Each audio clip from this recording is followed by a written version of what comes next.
risk my freedom for a foreman in the Cuban chain, until I realized that the streets was just a losing game. Sun shining, I made it through the rain.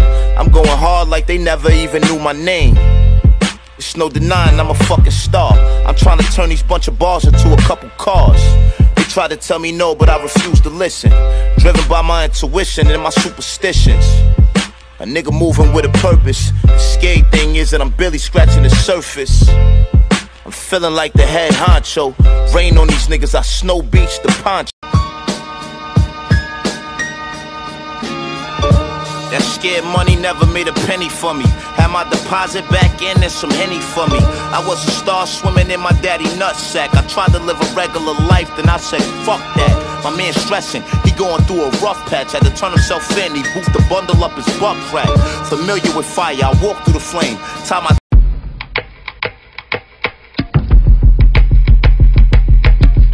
talk spicy like I chewed a piece of Big Red. 30 for 30, got him texting me, hey big head. Bird bitches always tryna holler. Cash App request me, asking for $40. First they was dubbing me, then they fell in love with me. I fucked them, then I dissed them, then them women got the subbing me. You know I snuck it in the club with me. I don't know why y'all think any of y'all could fuck with me. When it with bones, you must have lost your mind. Battling me is like bear hugging a porcupine. Yeah, they know disrespectful shit. It's just Gully just be like, yo, y'all niggas don't be knowing what you talking about. I mean, I like Gully because to me it's like you really from the pavement. I could tell, you know what I'm saying? Whether we never had much dialogue. Stop smoking on camera. When you be smoking, we be smoking too. Right. Yeah, that's the tone. We never had much dialogue, but I could tell like it's a lot of dudes that's so-called providing information on like content or whatever, right. And it's like you talking about like when you address shit, you could tell you know what you like. You come from the cloth of a nigga that been out here. You know what I'm saying? Right. These niggas be talking like niggas be talking about Alpo and said, all right, Alpo snitch. Alpo would bust your motherfucking head. Bust your head. So let's stop. You know what I'm saying? Why y'all niggas ain't never got no parking tickets, never been indicted, none of that shit, and y'all talking about street shit, and it's like y'all like the nigga did something on Branson. Branson was like, who the fuck is this nigga, man? I'm ready to bust this nigga head wide the fuck open. Nigga had a whole, what's this nigga name, man? Who that?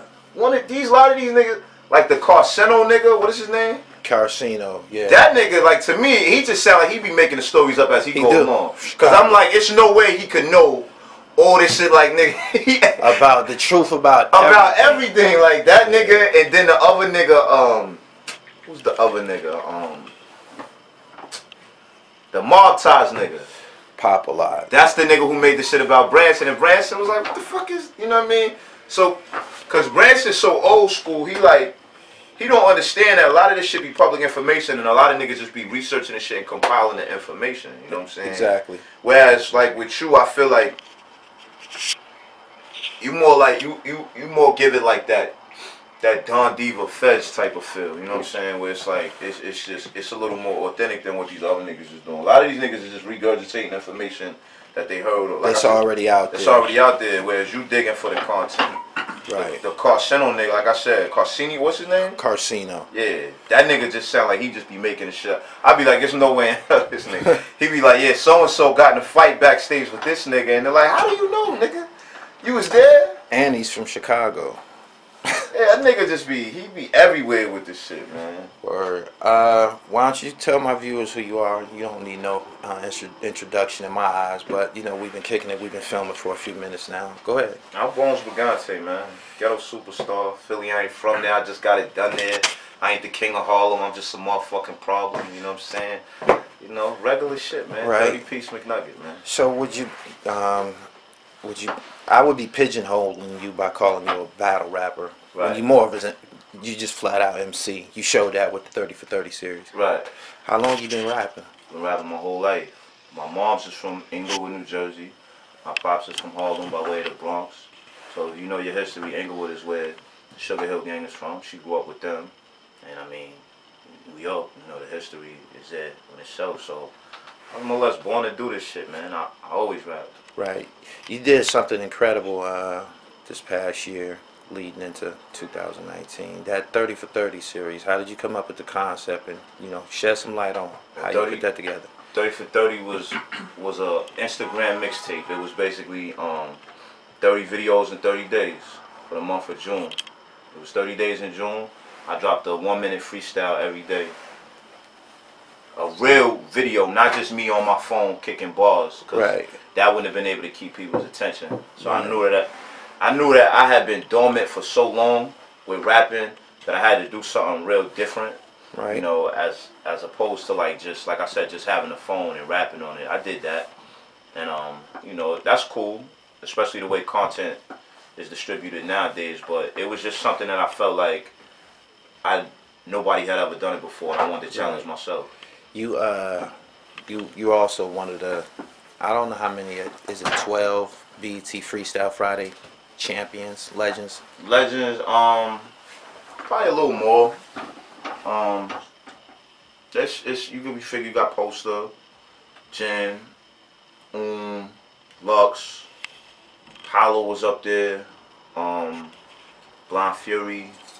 It's a lot, you know, but I think like that was part of the reason I did 30 for 30. That was part of the reason why you might have seen me battling before, because I feel like you could get pigeonholed into that 106 thing so easily. Like, people want to know if you really could spit. Because, I mean, 106 looks easy to a lot of people. It's really not. You know, you got to be able to deliver that type of content on camera and then sell it on cable TV. Right. And you could be winning. I'm going to tell you how 106 was. If you could be winning up there, if the ratings was down, they was getting you out of there. They was going to find a way to disqualify you, get somebody up there to beat you. So, but... Oh, so basically they wanted a super race. You had to be, you had to be like it's television. And mind you, this was when you had to get that stamp. It wasn't like nowadays you could just pick up a camera and be a rapper. Like, you had to get stamped to come in that door. Right. So even if you did get up there, because you could rap, there's people like John went on there. John went on there. My man Vici was on there. Right. Just because you could rap in the street don't mean you could rap on there, because it's on beats and it's a different audience. So, you know. Of the guys you mentioned, some of those champions, they went on to do great things in hip-hop. Tell me who all you feel that you would just fold up one time. And battle rap? Yeah. I mean, the way I feel, whoever you put in front of me, you know, I don't really like the battle. You know what I'm saying? I do this shit because I got the capability to do it. Right. If you give me an opponent, I'm gonna go in on that. You know what I'm saying? So whoever you put me in front of, I'm not that nigga that's gonna get on camera and be like, I kill this nigga, I kill that. That's why I don't like battle rap. Right. Because everybody wants to kill each other, but nobody. It's like this in battle rap, right? You got tiers of battle rap, right? So like in hip hop, you got tiers, right? Like you might like Meek Mill got more money than A Boogie, right? Right. No, Meek Mill is more famous than A Boogie, so he got more money than him. But in battle rap, nigga could be way more famous than you, and the nigga he ain't got no money. You know what I'm saying? It could be it's like proving ground niggas that got good ass jobs and got cribs and all that. Like, so to me, it's just like it's crabs in a barrel. That's why I don't really like battle rap. I'll be around it cause that's what I came in this shit doing. And you got like Goods is my best friend. You know what I'm saying? Lux is my man. Ice is my man. These niggas are my homies. You know what I'm saying? But I don't really like that shit. I enjoy being around the music element more than anything. But all of it is a gaffle. It's always somebody that's getting more money than what you getting. Right. But just the battle rap to me, it's just like everybody want to kill each other and everybody's better than each other. But the reality of it is niggas got crumbs. Like what is niggas bragging about? It's a few niggas that really capitalized off this shit and got merchandise popping and is doing other shit. But for the most part, niggas got crumbs, man. I ain't in this shit to get no crumbs, man. So that's why you stopped doing it? Yeah, I mean, I'm gonna be completely honest. I was a little gassed for 106 because battle rap wasn't what it is now when I was on 106. Right. I was a little more like you could do your homework, and it's gonna sound crazy to y'all motherfuckers that maybe wasn't around, but like nigga, I was at the top of this shit when it came to this shit. The shit I was doing when 106 and Park was on and where battle rap was at, I was kind of gassed. I was like, I don't need that shit. I didn't see battle rap being what it was now. You know what I'm saying? And when I double back and try to battle, like niggas would dub my shit like, oh nah, you good. Remember what happened? Because shit slowed up for the kid. Right. But that's part of one of the reasons. Like it's just like that the environment of this shit is just, you know, this is why niggas be getting beat up in this shit, my nigga, because it ain't enough money, man. Niggas is broke, bro. These niggas is getting upset, man, cause other niggas is more famous than niggas, and niggas is putting in more work, and niggas is just, it's weird. So in a nutshell, you basically just used 106 for the platform. Exactly. You exactly. That's why, like, even like when I battle Un is my man. You know what I'm saying? But it was just, to me, I felt like it would have meant more for me to battle a nigga who had a bigger name outside of battle rap. You know what I'm saying? Who he battled before, but you know, for Dipset. Right. You know what I'm saying? And I wanted to be known for music. You know, this is why I was on tour. I was doing, like, I would do 106 and they had me every weekend somewhere in another state doing shows. You know what I'm saying? Word. So it was like, even like when I wrote for like I was touring. Like I was I was Charlotte, Atlanta, fucking Memphis, like on the road writing my rhymes for this nigga on a paper bag. Like, you know what I'm saying? Getting back home, putting them shits together. So it was like, that's what it was for me. Like I felt like how Good's about to battle Cassidy. It's gonna put him in a different space, cause he's gonna destroy a nigga who's known for music. You know what I'm saying? So right. And I'm glad you jumped out there and said that like that. Normally a person wouldn't share their absolute opinion like that. I'm picking Goods too. Nah, that's my man. Like, you know, I know what it takes to win a battle, and the poise that you have to have, and the presence that you have to have, and I just don't think that Cassidy is ready for that. Word. Two Gun, what's up, man? What's up with the clothing line? You know me, man. Cranberry and Vodka. The Brooklyn Way web series. Vanilla Sky 3. I'm a new father. It's got a lot of shit going on, man. Right. How did you and Bones battle come together? Actually, one day I got a call from Charlie Clips, and he was like, "What is going to take for you to get back to battle?" I was like, first of all, who the opponent? At first, they ain't tell me who the opponent was, and then he was like, "Cause I know you don't fuck with the battle shit no more." I was like, I don't know. He was like, "How much you want?" And you know, I wasn't really. I had paper, so I wasn't really tripping about the paper. So, I called him back the next day. I was like, "Yo, you know, HUD just died. Whatever y'all give me, just give me some money. I'll give it to HUD kids for Christmas." So it wasn't even really about, man. My man HUD wanted to see me battle again. So I thought, I was like, yo, fuck it. Why we don't do it in honor of HUD 6? He had just passed away. So I took all my proceeds and gave it to his kids. So, oh, okay. You know, no that's doubt. how that battle came. Honorable gesture. It wasn't like we was at each other's throat, or it was just like, I'm pretty sure when they said my name, he was like, fuck it. And like, when he said, I was like, I said that was the only nigga I wanted. I said he was to him or Sirius Jones, because me and him got some other shit, personal type of shit. Right. You know? Smoke. Yeah, so at the time, I don't really care about that shit now. We grown men. But yeah, I said when they was throwing so many names at me at the time, and like I said, I was running around. Like, niggas was acting like they was about to give me a deal up at BET. Right. So I was like, nah, I'm good. Niggas smack all these niggas. Like, y'all little dirty niggas with y'all little prepaid phones. If I tell y'all the names I was battling, y'all be, oh, he would kill y'all. But at the time, it was just a different type of situation. You know what I'm saying? Right. And I was like, I'm not battling none of them niggas. And the niggas said, I was like, yeah, give me, yeah. And then before we battled, we had like a little interview. Before we had a little face off.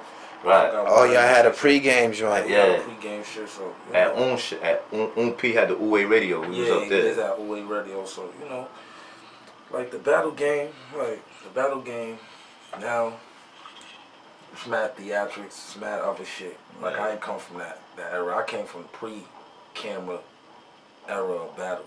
You know what I'm saying? Like you had to know niggas to be at these battles. Right. You know what I'm saying? Like, right. I battled in front of Jay-Z. I done battled in front of Big L. I done battled in front of Styles P, Jada Kids.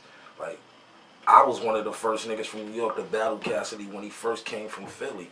We battled in Building 33 up to the Rockefeller Studio. I mean, Rough Rider Studio. Everybody was there. P Killer, Styles, Kiss. You know what I'm saying? Yo, they was like, I got this kid named B Cassidy. See how strong he is. Right. So me and my niggas 456 shout out to Jitterbug and Spanks. It was my niggas I used to run around with. My niggas that actually came up with the terminology piff. My niggas, they from all over Far Rock. They from Harlem. They from Queens. They was niggas that moved around a lot. So they represent so many different places in New York. But they went by a group called 456 and shit like that. So that's how a lot of battles was going down. Battles wasn't like settled. It'd be like a nigga might talk some shit and be like, yo, I know a nigga, I burn that nigga. Right. Oh, well, alright, cool. Like battles sometimes might end in a fight because you'll be on a nigga block. You know what I'm saying? And then when niggas gotta pass that chop low off, it'd be nigga, I ain't getting paid and guns be drawn and nigga might get $150, nigga might get the shit be out of him. That's the battle. Like it wasn't cool to even pull out no cameras on a group of niggas that was rapping. It was right. Like, yo, fuck you, put your camera away before we punch you in the face. Right. But now it's just the battle game is totally different. Let me ask you something. When I first met you, I used to always be like, yo, why don't you do a freestyle over this beat? Or why don't you do a freestyle over this beat? And you used to be like, man, you can't sell that shit. Like, them beats belong to people, they copywritten. You can't get on doing freestyles. But now in 2019, we done seen mad niggas get on doing freestyles and shit. I used to really hate doing fucking freestyles because it was just like, you got a fire ass 16 or a fire ass 32, and it's going on another nigga beat where you can utilize that shit for your own shit. But you know it's for the sport. Even now I still like hate doing freestyles, but niggas be like, yo, run there, DM me, your body is beating. I go on Instagram, body it, you know what I'm saying? I give it away to Instagram or whatever, you know what I'm saying? But the freestyle... That's not a giveaway, man. We gotta... Hold on. Stop. It's not a giveaway, my nigga. This is a marketing vehicle. When you put that shit out, this is a potentially... this is potentially a viral video, my nigga. That's a fact. That's you know what I'm saying? Look at it now. Definitely. And these viral videos can attract an attention that can be bigger than a check. That's a fact, man. I always said, man, relationships is bigger than money can ever be. It's like you can go further with a relationship out here than money. It's because the opportunities that be granted to you be worth more than the like. It'd be a bigger check at the end of that door. You know what I'm saying? A lot of niggas just be going for the upfront money or with it. Like build a relationship, build a rapport with people, and you will get further in this game. Like you know what I'm saying? Especially like. I came in the game pre-social media. Shit we was ain't have different, no Instagram. Man. Yeah, that shit we was ain't have different, no Twitter. Man. We ain't have none of that shit. To be known, you had to travel the world. You had to battle niggas. Battling, you had to sell your deal, mixtape. yeah. Shit like that. Yeah. But now you can just go on Instagram, post a video, and go viral. Yeah. It wasn't that easy for niggas. Like niggas say. I meet niggas now, they be like, yo, I still got copies of your mixtapes from 02, 03, 05, and 9 times out of 10, you even got that from me or my niggas. Because at that time, if you wanted some Unkasa music or some Taliban or some Senate or some Dipset, you had to come to us to get it. Nah, your shit was out there, huh? Your shit was out there. Trust me. Yeah, like, after the bootleggers. The bootleggers got it. And niggas was getting that shit. And a lot of people was beating up the bootleggers and all that. They was really helping motherfuckers.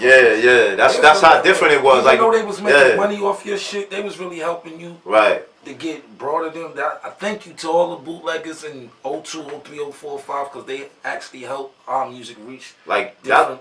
That's what a repost is essentially it's a bootleg. Yeah, you know what I'm saying? That's whereas now like shit just different. Like you said, like you had to get stamped. You know what I'm saying? Like you had to have a little bit of a reputation. Like not for nothing, not to kick a nigga when he's down, but like that shit 6ix9ine.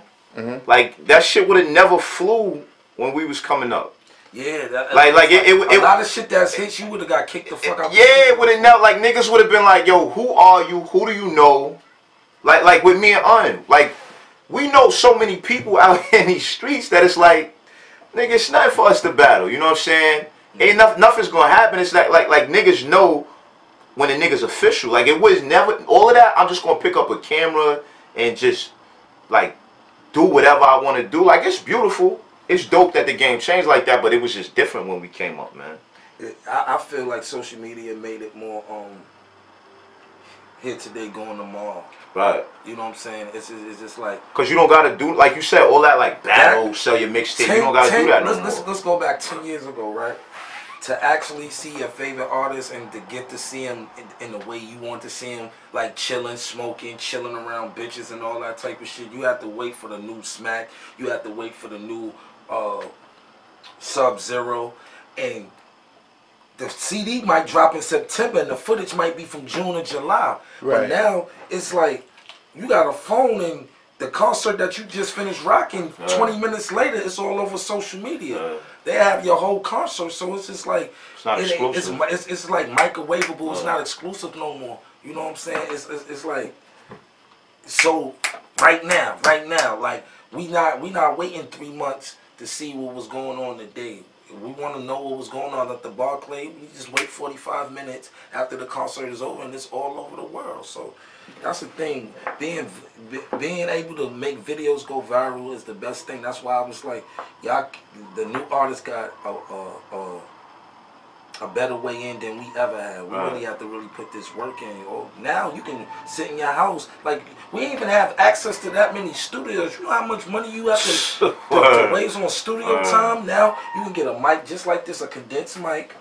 You can get a little mic, your computer, and you can record your song, do a little rough mix of it, and upload it to a stream. It's like that easy. It wasn't that easy for us. I wish I could have recorded music in my bedroom, do a rough mix, then upload it to SoundCloud and get popping. Shit. Right. I had to battle motherfuckers. I had to put out 13, 14 mixtapes with Purple City. 5, 6 solo mixtapes. Being featured on shit. Doing all type of shit to get known. So y'all definitely got a better lane than we ever did with this social media shit. But I just feel like a lot of niggas take this phone out of context. A lot of niggas take this phone and use this shit for all the wrong reasons. Wow. And it's fucking it up for the niggas that really do this and get the money for it. There's a lot of niggas jumping out the window doing a lot of dickhead shit that incriminate themselves to really fuck it up for the youth and the millennials that really need the social media. You know what I'm saying? Right. So all y'all niggas that's using the social media to troll and do all that dumb shit, it's not worth it, man. We all see where that shit ends up. Last time me and you spoke and shit, you told me you had a bad taste in your mouth about the Diplomatic Immunity Part 2 album. Yeah, it was basically it gets a point in time where you have to get reciprocated and you got to get saluted for the work you put in. It's a time limit on paying your dues. I'm not gonna be in the game 20 years and still paying dues. I'm not gonna be doing features on albums that per se other artists would get paid for. Why should I do it for free? I got a child to feed too. I got a mother that rent and mortgage need to be paid too. So why should I have to put in the same work that somebody else is getting paid and I should do it for free? Nah, hell no. I'm not doing that. You know what I'm saying?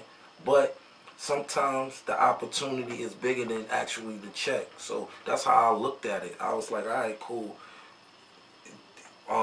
Getting on a Diplomat album that, you know, the set ain't been together in damn near 10 years. It was just it was a great look. You know what I'm saying? It's getting to a point where looks is just a look. You know what I'm saying? It was like niggas putting too much work nowadays just to get a look. You know what I'm saying? Like, you know what I'm saying? Niggas need to, you know, reap the benefits off their work. I need me a look, man. I need me a look, man. I've been so it's like, shout out to Jim and Jewels and Zeke and Cam for even putting me on the album. Like, I don't got a bitter taste in it about that, but it's just some things that I feel like communication be off. That's the best way I can sum it. Like, communication nowadays be real fucked up. So you'll get a bad taste in your mouth just by not communicating the right way. Right. You know what I'm saying? Like, I basically went to Jewel's house, got on a beat, and the next thing I know, probably a week later, 2 weeks later, it was out.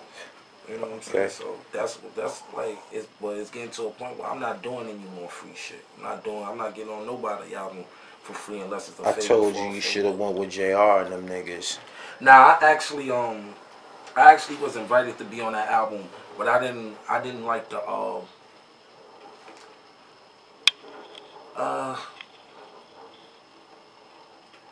I didn't like the tone of where the album was going, because I knew it was going to be controversial. I don't want it to be to where when you say controversial, you gotta give me some details. Because what you're saying could be opinionated. Alright, well, I'll say this.